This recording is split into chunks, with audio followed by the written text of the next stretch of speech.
Bore da, ffrindiau anoel, mae'n dda cael bod gyda chi unwaith eto ac yn fraint cael agor gair Duw gyda chi. Sut ydych chi'n neud yn y cyfyngiadau yma? Bydd rai ohonoch chi yn neud yn rhaid dda, eraill yn stryglo, ac eraill fydd efallai mynd i fyny ag i lawr, ond dyna jyst sut mae bywyd ar hyn o bryd, ynda? Un o'r pethau sydd wedi codi gwên ar yngwynebu yw bod pobl eisoes yn gofyn i fi, ti di bod ar dy daily walk? Clywch, do'n i'm yn mynd am dro yn ddyddiol pan nad oedd yna gyfyngiadau. Mae'n hilarious yn dydi, mae'r genedl gyfan di mynd yn bonkers am eu fitness plans personol nhw. Wedi dweud hynny, mae yn bwysig i cael awyr iach a chydig bach o ymarfer corff. Tybed faint o bobl sydd efo cynllun ysbrydol bersonol? Unrhyw un? Wel, dwi am gychwyn bore yma trwy ofyn cwestiwn reit bersonol. Wrth gwrs, gai fyth wybod yr ateb, cos do'n i'm yn yr un ystafell, ond dwi am ofyn i ti ddim just gwrando ar y cwestiwn, ond hefyd sylwi ar y ffordd rwy ti yn ymateb iddo. Here goes. Wyt ti yn gwybod faint mae Duw yn dy garu di? Go iawn. Oes gen ti'r syniad cyntaf faint mae Duw yn dy garu di? Mae lot o bobl wedi clywed am gariad Duw, ond ychydig iawn sydd wedi profi ei gariad. Gai awgrymu yn garedig, ond yn straight iawn efo chi, pe bai ti a fi wirioneddol yn gwybod faint mae Duw yn ein caru ni, fyswn ni llythrenol yn neidio i fyny ag i lawr, efo'n breichiau yn yr awyr yn sgrechian haleluia. Ond os nes di ymateb efo, ie, mae Duw yn yngharu, si ddysgu hynna yn ysgol Sul. Yna wyt ti a fi angen gwrando yn astyd ar air Duw i ni bore yma. Mae cariad Duw tuag at ddynol ryw yn amlwg reit o gychwyn y Beibl. Os ydych chi wedi darllen llyfr Genesis, fyddwch chi'n gwybod be bynnag mae Duw yn ei greu, mae hefyd yn cymeradwyo. Edrychwch chi ar benod 1 yn llyfr Genesis, cewch chi weld bob tro mae Duw'n creu rhywbeth. Mae'n datgan bod y peth yna yn dda. Ac mae hynny'n wir ohono ti a fi. Mae seil bendith yr arglwydd ar bopeth y mae wedi creu. Ond dim jyst creu ti a fi naeth Duw. Mae ganddo gynllun da a phwrpas anhygoel ar gyfer pob unigolyn, profiadau sydd yn dod ag ogoniant i'r tad, a lles a shalom i ni. Felly dyma'r pwynt cyntaf bore yma. Duw, cariad yw. Dydy cariad ddim just yn diffinio pwy yw Duw, cariad ydy Duw. Dyma sut mae 1 Ioan pennod 4 adnodau 16 ag 18 yn esbonio pethau. Dyn ni'n gwybod faint mae Duw yn ein caru ni, a dyn ni'n dibynnu'n llwyr ar y cariad hwnnw. Cariad ydy Duw. Mae rhai sy'n byw yn y cariad yma yn byw yn Nuw, ac mae Duw yn byw ynddyn nhw. Does dim ofn yn agos at y cariad yma, achos mae cariad perffaith yn cael gwared ag ofn yn llwyr. Os ydyn ni'n ofnus, mae'n dangos ein bod ni'n disgwyl cael ein cosbi, am bod ni ddim wedi cael ein meddiannu'n llwyr gan gariad Duw. Mae rhaid i bob trafodaeth ag esboniad ynglyn â chariad cychwyn efo cariad Duw, a mae dyna pwy yw Duw. Pe bai Duw yn gorfod eistedd yng nghanner mastermind yn trafod beth i cariad, fysa Duw mond yn gorfod pwyntio'i bys at ei hun. Cariad yw pwnc arbenigedd Duw. Fel mae'r adnodau yna'n dweud, da ni'n cael y cyfle i fyw yn y cariad yna. A ddim jyst hynny, gallwn ni fod yn sicr nad oes yna unrhyw ofn yn agos at y cariad yna, achos mae cariad perffaith yn cael gwared ag ofn yn llwyr.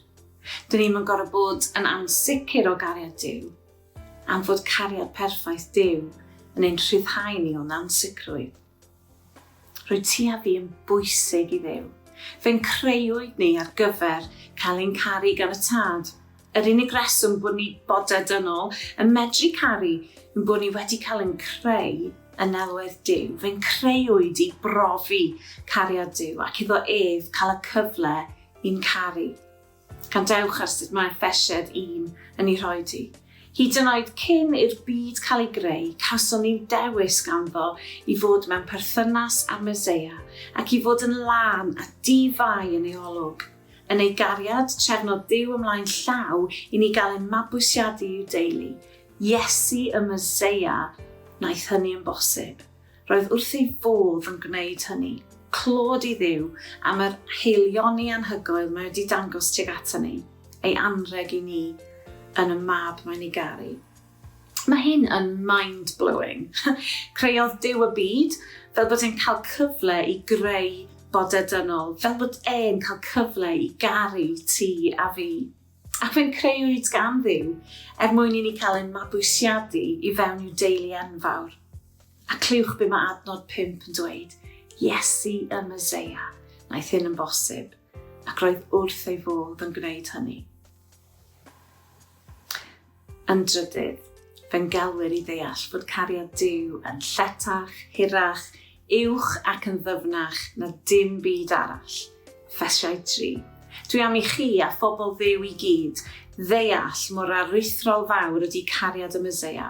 Mae'n lletach, hirach, uwch ac yn ddyfnach na dim byd arall. Dwi am i chi brofi y cariad hwnnw sy'n llawer rhy fawr i brofi yn llwyr, mwyn i chi gael eich llenwi a'r cwbl sy'n gan Dduw ar eich cyfer.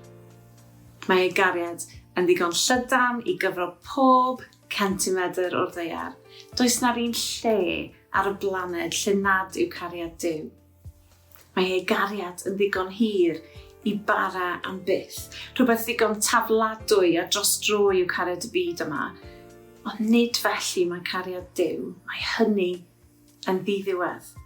Mae ei gariad yn uwch na'n holl beeni ac yn ddyfnach nag unrhyw broblem na chamgymeriad. Dyna anhygoel yn de. Tybed pa mor wahanol fyddai'r lockdown yma pe bawn ni wir yn medru dweud bod ni ddim jyst yn ymwybodol o gariad Duw, ond bod ni'n wedi profi ei gariad yn uniongyrchol. Dwch yn ôl yn rhan 2 i weld sut ddylswn ni ymateb i'r cariad. Wel, croeso yn ôl.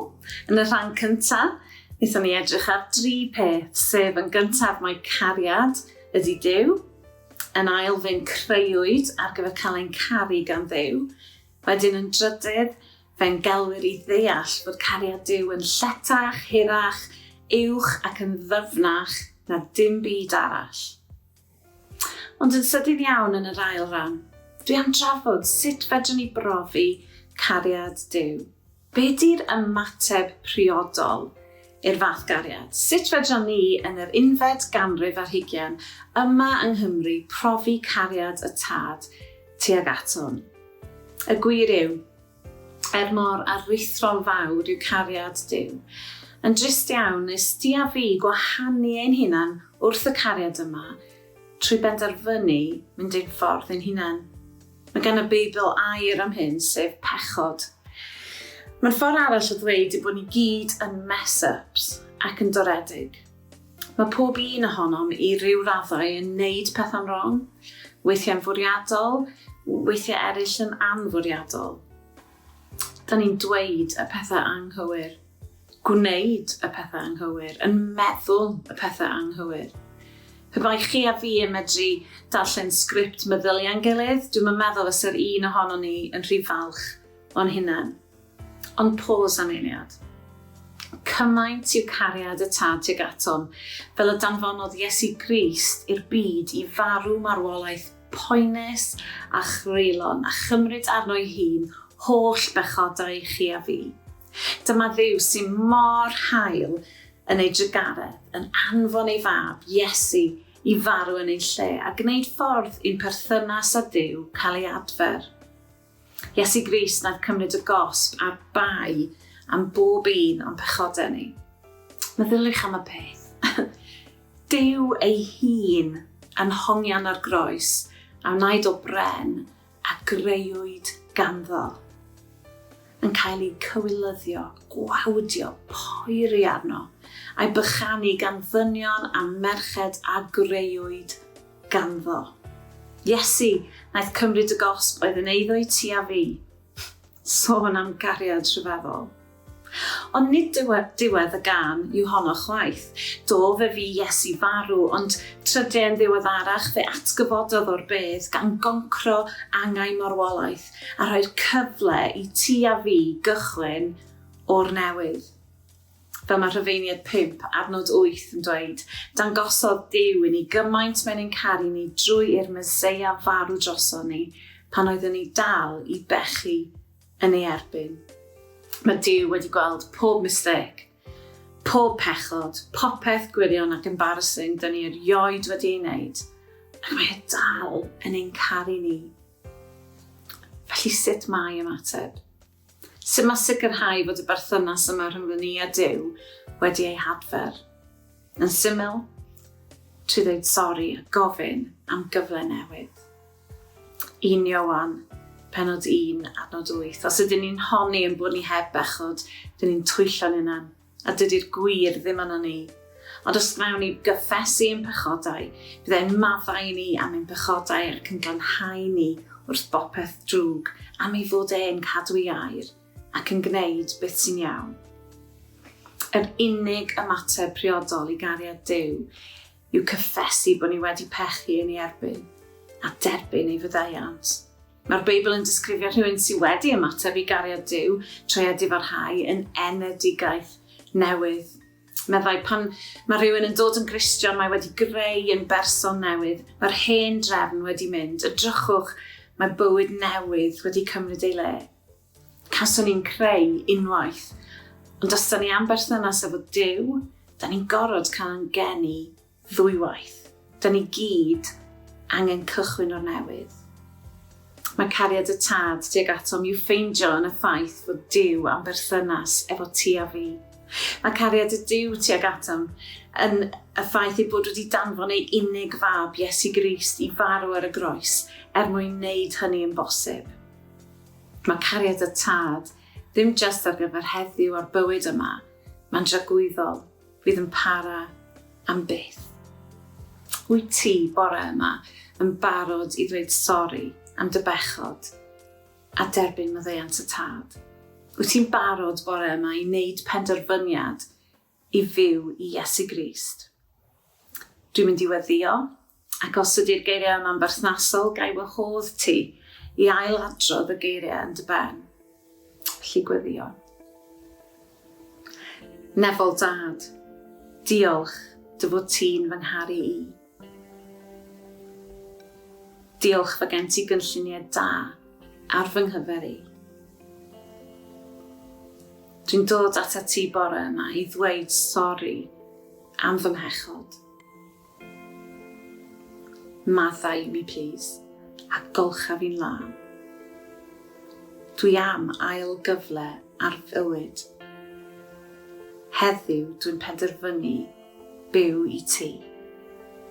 Cerdda gyda fi trwy ddyddiau foes, yn enw Iesu. Amen.